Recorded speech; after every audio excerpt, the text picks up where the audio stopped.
who's down in who Newville were making their list, but some didn't know Walmart has the best brands for their gifts. What about toys? Do they have brands kids have been wanting all year? Yep, Barbie, Tony's, and Lego. Gifts that will make them all cheer. Do you mean they have all the brands I adore? They have Nintendo, Nespresso, Apple, and more. What about... So the Who answered questions from friends till they were blue. Each one listened and shouted, from Walmart? Who knew? Shop gifts from top brands for everyone on your list in the Walmart app. Welcome to Fine Tuning with Drew Taylor, your one-stop shop when it comes to animation news and commentary. I'm entertainer writer Jim Hill, and Mr. Taylor, whose writings on the industry you can regularly read over at The Wrap, and whose musings on the Mission Impossible movies you can listen to on the Light the Fuse podcast. He and I are recording this week's show on Friday, April 14th, 2023. And how are you doing this evening, Drew? Oh, you know, another day in paradise, Jim. Another week coming to a close. You know, there's nobody I'd rather spend it with than you. What is it they always say? The secret to success is sincerity. If you can fake that, you can fake anything. So, got to work on that one, Drew. Never. Okay. April 14th, at least, you know, we know that the folks at Illumination, Nintendo, and Universal will remember this date because what is it? Today was the day that the Super Mario Bros. Movie became the number one film at the global box office for all of 2023, which I know, Drew, it's only 4.5 months long, and, you know, there's a lot of other films coming over the horizon, and a certain Mission Impossible film.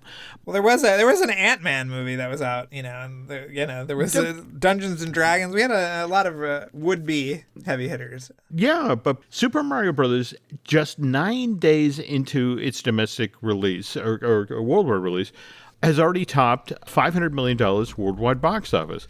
And this has turned this Illumination production into the biggest opening ever for an animated title worldwide.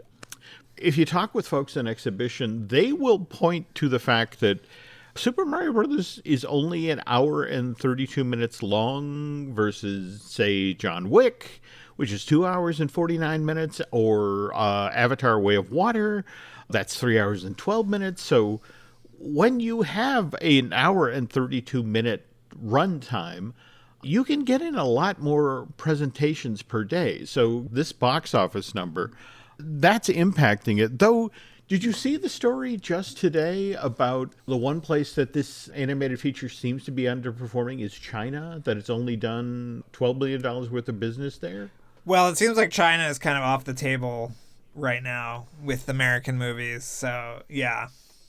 Yeah, you know, and let's also remember that, you know, the folks at Universal were very, very smart about putting this in theaters the Wednesday before Easter. And also, let's not forget that April is a month when a lot of school systems around the country will give the kids a week off. So it's the right film at the right time, which is why, again, according to the trades today, it's now the highest grossing movie adaptation of a video game of all time. And just before we started the show here tonight, went over the deadline, and they've got their Friday night box office report.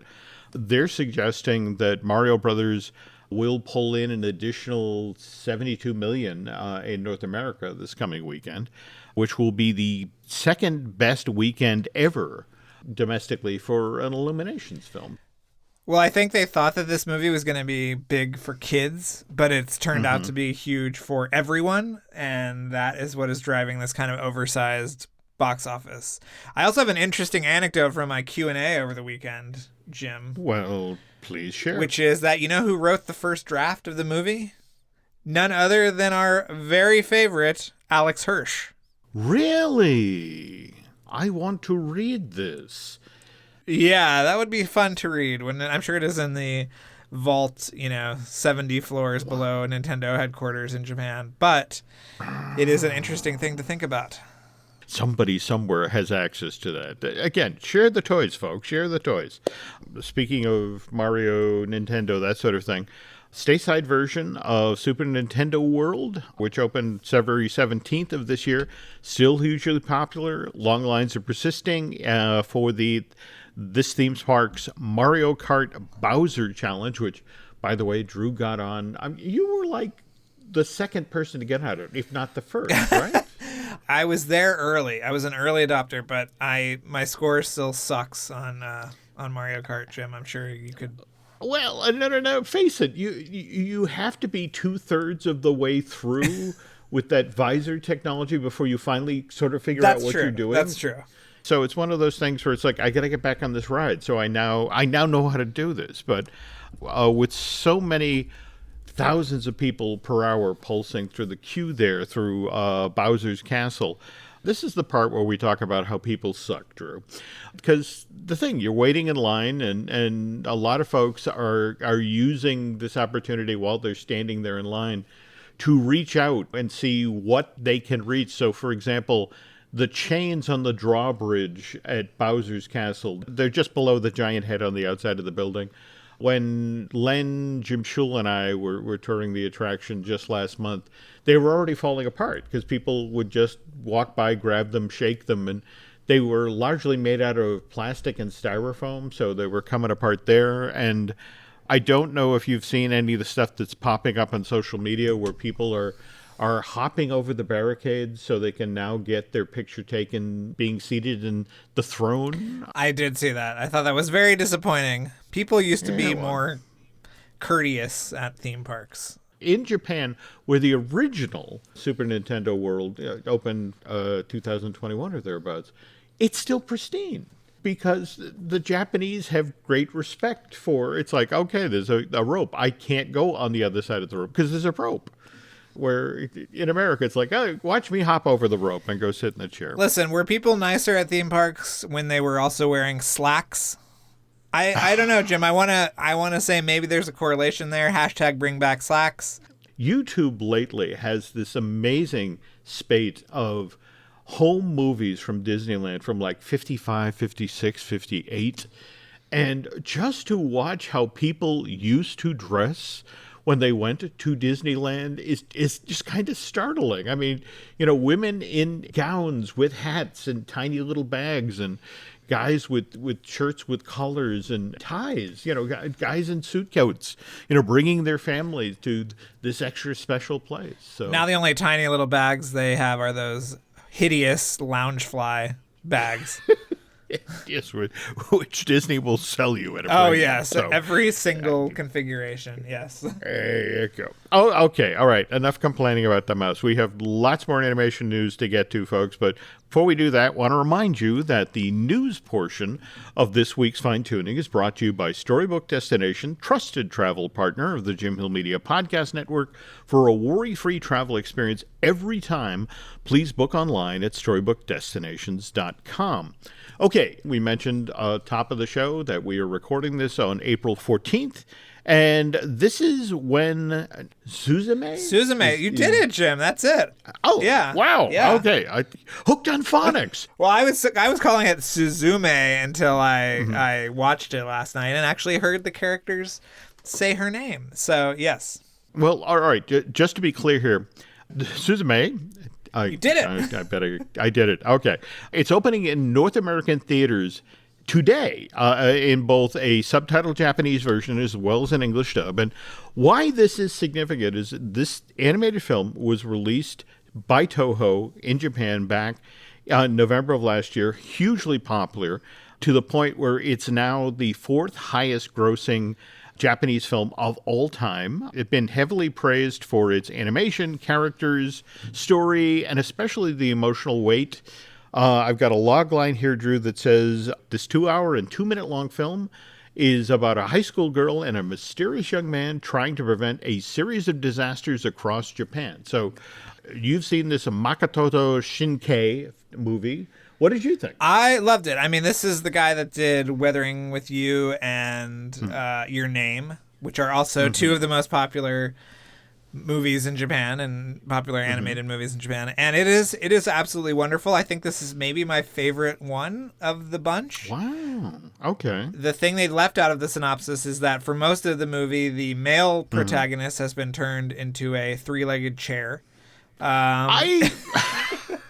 I was reading that in the outline. It was like, okay, That's interesting. Yeah, it's really great. It's sort of a road trip movie. They're kind of, going to these kind of disused locations. There's a lot of imagery from the tsunami and the nuclear meltdown from a few years ago. So that gives it a real kind of emotional punch. Okay. And yeah, the animation is just beautiful. I mean, if you've seen this movies, you know what it's like. But I can't wait for you to see it, Jim. I think you're gonna really love it. And you can see it in a dubbed version or a subtitled version. I watched the subtitled version, obviously, because I am a man of letters.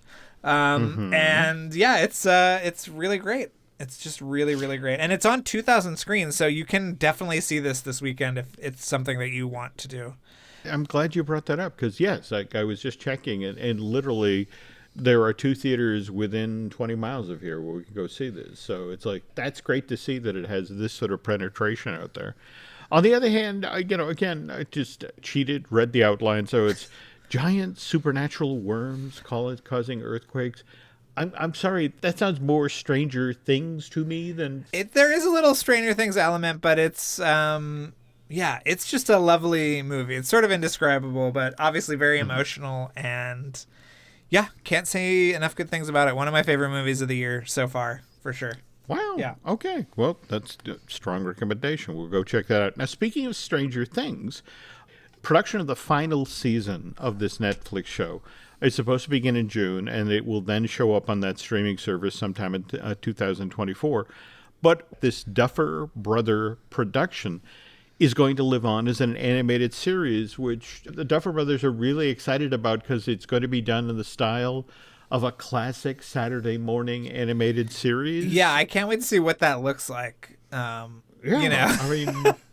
They released a statement to Variety about this, and particularly hyping Eric Robles and Flying Bark Productions. They're the ones who are going to handle the translation to animation. And Robles is previously associated with the animated shows Random Cartoons, Fanboy and Chum Chum, which was great fun, and Glitch Tex. And they went on to say... Well, the Duffers, in their statement to Variety, said, "We've always dreamed of an animated Stranger Things in the vein of the Saturday morning cartoons that we grew up loving, and to see this dream realized has been absolutely thrilling. We couldn't be more blown away with what Eric Robles and his team have come up with. The scripts and the artwork are incredible, and we can't wait to share more with you. The adventure continues." And speaking of adventures continuing... Did you attend the HBO Max rebranding thing? I didn't. I was watching along at home. I was fiendishly writing everything up in the moments before. It's one of those things where they give you the embargo and then you have to kind of like wait until the actual presentation says it, and then it can go up. So I think the Max branding is absolutely awful.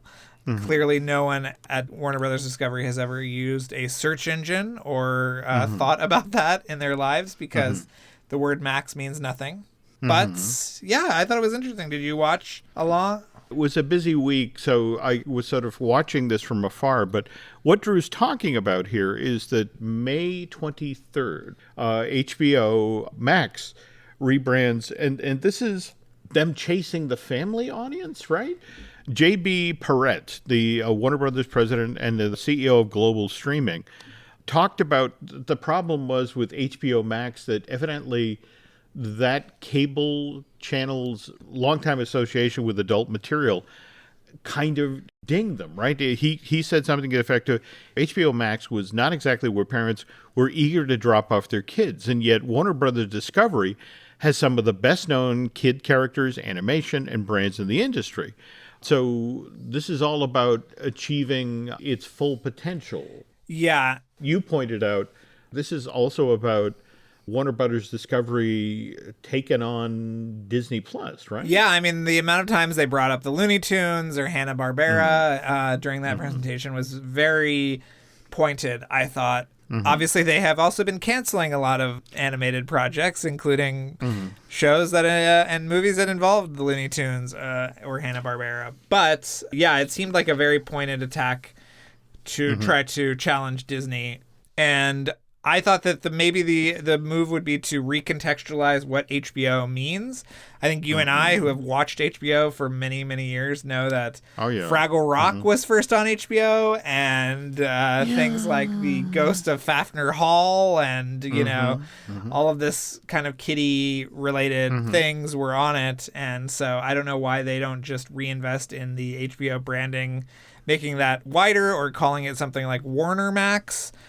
But Max it is, Jim. Okay. And you mentioned the number of things that got canceled. But of course, when you're being produced by Steven Spielberg, you know, the people are a little more hesitant about canceling you. So if we could talk for a moment about Gremlin Secret of the Mogwai, which this is a prequel, right, to the original, the film from 1984 as well as its 1990 sequel? Yeah, it's set in Shanghai in the 1920s.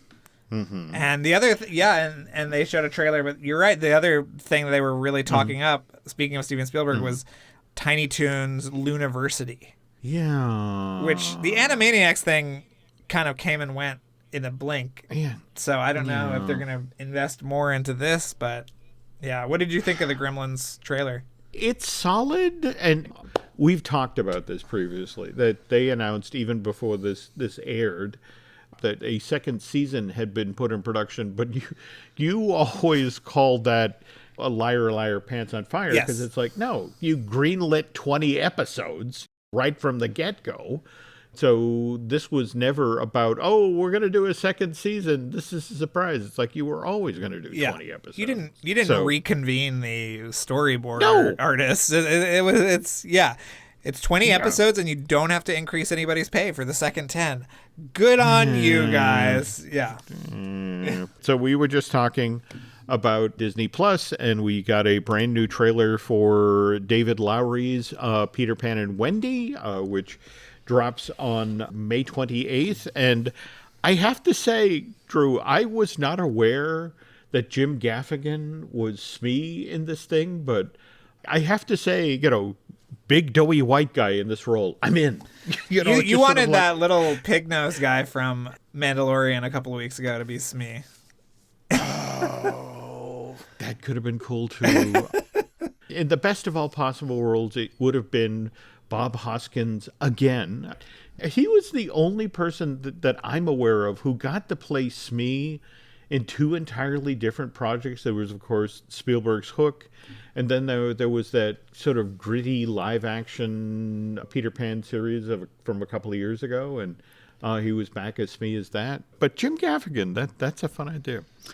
All right, speaking of Disney Plus, Star Wars Celebration wrapped in London this past weekend. In fact, did you see our very bleary friend Dan Z making his way back? I saw his long hair. He was really going for that kind of hip youth pastor kind of vibe.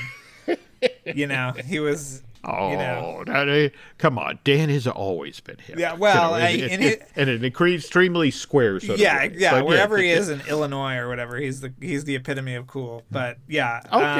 Okay. Yeah, no, it looked. Honestly, I'm very glad I didn't go because there wasn't really anything announced that was particularly interesting, and none of the stuff really that they released really got my blood pressure up. But you know what? I'm glad everybody had a good time and got to hang out. But yeah.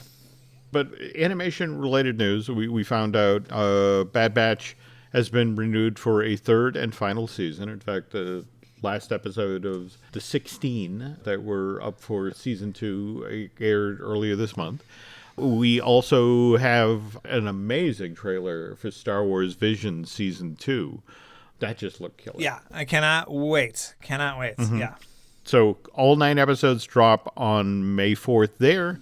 Any other animation-related news coming out of London? Well, I mean, there was the fact that Dave Filoni is graduating to an entire movie, which, know, that is very interesting. And then there was, some of the Young Jedi stuff, which that's cute. That's right. Which, by the way, is getting a full retail program. Surprise, surprise. I mean, Nubs is a teddy bear. I get it. Okay, there we go. And speaking of Disney finding new ways to cash in, what did you make of this announcement at the shareholders meeting on April 4th about a live-action Moana? Oh, we haven't talked about that yet. Yeah. I don't know if you remember my big chat with Sean Bailey from a couple of years ago, but I went back and looked at it to make sure I was correct. But he told me that the cutoff for the kind of live action remakes, and this is on Vulture if anyone wants to look it up. It's a great piece if I do say so myself. But It is, yeah. He said that it was, it was like the late 90s, early 2000s is kind of the cutoff. I think even that Lilo and Stitch is kind of pushing it. But to have a movie that came out in 2016 be remade, I mean, they might as well put them in production at the same time. Dwayne Johnson is not only producing, but he's supposedly coming back as Maui. I think the phrase you're looking for, Jim, is creatively bankrupt. But I could be wrong. You could be searching for another phrase. I think that with Black Adam and all, he has found himself with a lot of time on his hands and a lot of, so you are not wrong. It's a very safe bet, but who knows? Maybe it'll be wonderful. To watch how just in like the last year, Disney is seriously in the Moana business. And we're not just talking about the Moana Journey of Water thing, which do you see the other bit of news coming out of the shareholders meeting to the effect of that's the last thing that's being done for the Epcot upgrade expansion. Hilarious. Yeah. But at the same time, when Disney Hollywood Studios Fantasia came online again, in November of last year, it had a Moana number in it. And in fact, you were the one, I think, who pointed out that when the two new Disneyland Resort shows, Wondrous Journey at the Disneyland Park, and likewise the new Lagoon show for DCA 1, don't they have virtually the same scene from Moana? Yes. Yes. But it's interesting because Moana, when it came out, and I always point this out to people, was not a huge movie. Didn't make as much money as Zootopia. I think it made about half domestically. No. Didn't win the Oscar. It did. Nope. And it's like, people love it. It's sort of, I don't know, what's an equivalent to that in terms of kind of a rediscovery? I don't know. And in fact, what's also fascinating, and remember, just to sort of circle back to Disney Plus now, we've got Moana, the series coming, right? For Disney Plus. Yes, which I've heard is going very well. I reached out to our friend Amy Astley, when the news happened, and I said, well, does this affect the show at all? And she said no. And it's, she said it's really, really great. So cannot wait to see more of that. Okay. By the way, folks, on the second half of today's show, we're going to be talking about another animated project that you probably know from the Disney version, but is going to take a very, very dark turn when it shows up on Max in the not-so-distant future. But first, this. The detective said missing kids usually come home. What happens when they don't? Based on a true story. Police looking for John Gacy. We discovered bodies. By the looks of it, they're younger men. The things he did to those kids. He's sick. The system failed these families. Devil in Disguise, John Wayne Gacy. Streaming now, only on Peacock. Do you know how many there are? Up to you to find out. Every story you love. Every invention that moves you. Every idea you wished was yours. All began as nothing. Just a blank page with a blinking cursor, asking a simple question. What do you see? Great ideas start on Mac. Find out more on apple.com/Mac. This episode is brought to you by Indeed. Stop waiting around for the perfect candidate. Instead, use Indeed sponsored jobs to find the right people with the right skills fast. It's a simple way to make sure your listing is the first candidates see. According to Indeed data, sponsored jobs have 4 times more applicants than non-sponsored jobs. So go build your dream team today with Indeed. Get a $75 sponsored job credit at Indeed.com/podcast. Terms and conditions apply. Earlier in this week's episode, Drew and I were talking about Max, the rebranding of HBO Max, and wanted to take a moment here to shine a spotlight on a particular animated project that they've now got in the works. In fact, was this also talked up as part of the rebranding thing online? Yes. Okay. All right. So this is an all-new animated version of that classic tale, Peter and the Wolf. And if you don't know Peter and the Wolf, folks, this was a symphonic fairy tale for children that Sergei Prokofiev wrote back in 1936. And how many children's symphonies have performed this thing? I mean, the gimmick is that there's a narrator and the orchestra, literally different instruments within the orchestra are different characters. I want to say, isn't the duck Sasha like an oboe? How do you know the names of these animals, Jim? That's really... No math, no science. Again, the brain is full of things that are absolutely useless. So Prokofiev, when he's touring the United States in 1938, he visits Los Angeles and sits down with Walt Disney. He then performs the piano version of Peter and the Wolf. In fact, there's an early episode of the Disneyland TV show where they actually recreate this moment. And then they just sort of pivot into the animated version of Peter and the Wolf that Disney produced, which was initially put into production to be a piece of the second version of Fantasia. And no, we're not talking about the one that debuted in theaters in December of 2000. This was the one that was supposed to follow the original Fantasia, which began its roadshow launch in November of 1940. But the idea was 2 years later, a brand new iteration of Fantasia with about 4 and 5 new chunks in it would go out into theaters and go into the exact same theaters that had that amazing Fantasound set up. And what's kind of interesting is that the two things that were actually put in production while Fantasia, was launching into theaters, there was Clair de Lune, which you've seen, folks. This is the one that has the two egrets flying over the Everglades at night. And then there was Peter and the Wolf. But when the original Fantasia came out and its roadshow version really underperformed, in fact, it lost $1 million for the company in 1940. And they were already animating these two chunks for the new version. And so what they ended up doing was eventually during the war years, production was halted.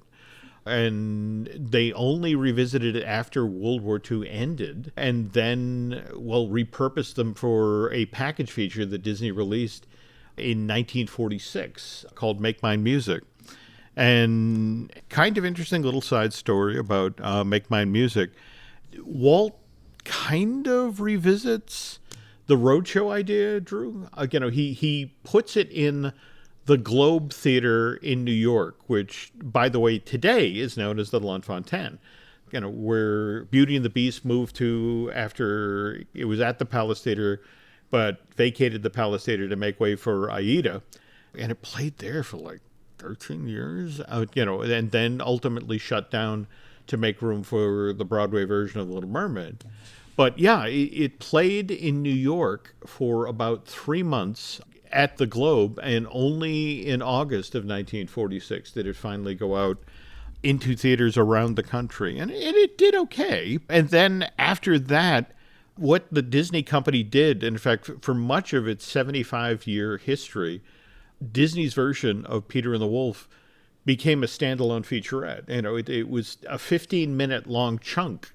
And what Disney would do was just, cut it straight out of the film, tack it onto other movies it was putting out in the theaters or show it on television, or, how many of the VHS compilations is Peter and the Wolf in? There is a history, though, of disused Fantasia sequel segments getting out elsewhere. I feel like almost everything from the follow-up to Fantasia 2000 has come out. Almost everything, right? Like, oh God, you're Little right Match about Girl, the Little Match Girl, yeah. One by One. Yep. There was like an African one or something. That's right. They were, yeah. Wow. Thank you for pointing Should it be out. We'll do another episode on the Fantasia 2000 ones. Yeah. They didn't learn. It's like, oh, this is going to be such a hit. Let's get Fantasia 3. Get ready to go. But all right. So Disney version of Peter and the Wolf, definitely worth checking out. I mean, if only for the fact that 4 of the 9 old men worked on it. Ward Kimball, John Lonsbury, Eric Larson, and I'm blanking the other one. But it's wonderfully animated. It's got some legitimate scares. But when we now talk about what's in the works for Max and their take on Peter and the Wolf, boy, this goes a lot darker. Do you want to talk about that, Drew? Or, I can. Sure. I mean, okay. Well, we should talk that this version of Peter and the Wolf is was produced or what by none other than your favorite musical artist, Jim, the voice of a generation, Bono. Right? It's so funny you bring that up because I am reading. There's a wonderful behind-the-scenes book about the making of Spider-Man Turn Off the Dark. Oh, I've always wanted to read that, but I have not. Is it great? It's written from the point of view of her collaborator on the project, and it's sort of like, you're getting the story of the Titanic from the guy who played in the quartet on the deck. Yes. Do you want me to talk about how they're shooting this version, basically? Yeah, okay. Yeah. So it is traditional hand-drawn 2D animation, and it's got a beautiful sort of sketchy look to it. But I don't know, and I don't know how this is being produced, but it is 2-dimensional animation set against a physically built world. So, and then, the darkness that Jim is referring to goes a little deeper. Peter is now a grieving 12-year-old who is in the care of his grandfather after enduring the loss of a parent. Upon hearing stories of a wolf on the loose, Peter decides to explore the vast meadow and forest nearby to try to find the wolf himself. Along the way, he encounters creatures who help him on his quest while contending with hunters aiming to win a prize of capturing the wolf. So, yeah, this is a little different, Jim, than the, rosy-cheeked Disney version. No, absolutely. But the other thing that fascinated me, again, out of the stories that are out there, that it's being developed with the support of the Irish Hospice Foundation. Can you share what director Gavin Friday had to say about this upcoming Max release? Are you referring to a short film about Peter and the Wolf, or what he refers to as a balm for any child dealing with loss? Yeah. He says the messaging of vigilance, bravery, and resilience that were core to the original symphony are still echoed throughout our interpretation. But we spin a traditional fairy tale into a unique adaptation that also incorporates the topics of loss, redemption, and recovery. It's our hope that this Peter and the Wolf becomes a balm for any child dealing with loss, alongside exposing and captivating them into the wonderful and musical world of Prokofiev. You know what is always good, Jim, when you talk about exposing something to a child in a press release. All right. To sort of circle back to the Spider-Man Turn Off the Dark thing, Bono and Julie Taymor were both excited about how they could take the Marvel comic books and tie them to Greek mythology. So, of course they were, Jim. Of course they were. Bono's always been an ambitious guy. We can elevate material. And, well, look, kids grieve too. I guess I'm going to have to wait to see this. Yeah. Because the one piece of art they have of poor 12-year-old grieving Peter, sort of eyeballing what looks to be an imaginary sketched out wolf in white. It's a strong image, For sure. I guess I'm willing to give this a shot, but standing at the outside of it, it's like, okay. And knowing the Disney version as well as I do, and by the way, I'm kicking myself. The fourth of the 9 old men who worked in this, Ollie Johnston. I love that. Well, they made it very clear that this is a short film, and it seems very much being teed up as a competitor for next year's Oscar, much in the same way Apple Plus was, crowing about how they won for The Boy and the Fox and the whatever. The Horse and the Mole. And the Horse and the Mole, yes. This looks less adorable than that short, but yeah. That is true. Yeah. That is true. But again, look forward to seeing it. And speaking of things that I'm looking forward to, the latest installment of Drew's delightful Mission Impossible podcast, Light the Fuse, which of course you do with Charles Hood. So what's up this week? This week actually is going to be a real treat for people who don't want to listen to us gab for very long. We are actually just repackaging the Tom Cruise interview from our 200th episode as a little standalone. So if you, for some reason, missed that or want to revisit just that part and don't want to wade through 2 hours of other nonsense, we are going to put it up, and I think it's going to be a lot of fun for people. And I hope if you haven't checked it out yet, that is it's a great entry point for the show. Wow. So yeah. All right. So you get your dessert first. Yes, oh, exactly. That's cool. Exactly. All right. Wow. Yeah. Okay. So, but again, folks, that light the fuse. And by the way, if you could do Mr. Taylor and I a favor, if you could head over to Apple Podcasts and rate and review, well, not just the show you're listening to right now, Fine Tuning, but also Light the Fuse, that would be helpful. Likewise, if you really, really, really like what you heard here today, if you want to head over to Bandcamp and subscribe, that would be helpful. Likewise, just want to remind you, we do have a couple other podcasts here that are worth checking out. We have Disney-ish with Len Testo. We have Marvel Us Disney, which I do with Aaron Adams, the talented gentleman who edits the podcast here at the Jim Hill Media Podcast Network, and who also, by the way, has his own podcast, 32nd Street, which is about the ins and outs of the advertising world. That's well worth checking out. And sometime this weekend, Brian Gunn and I will be recording a brand new Looking at Lucasfilm, where we'll do a deeper dive on the stuff Drew and I just touched on in regards to Star Wars Celebration in London.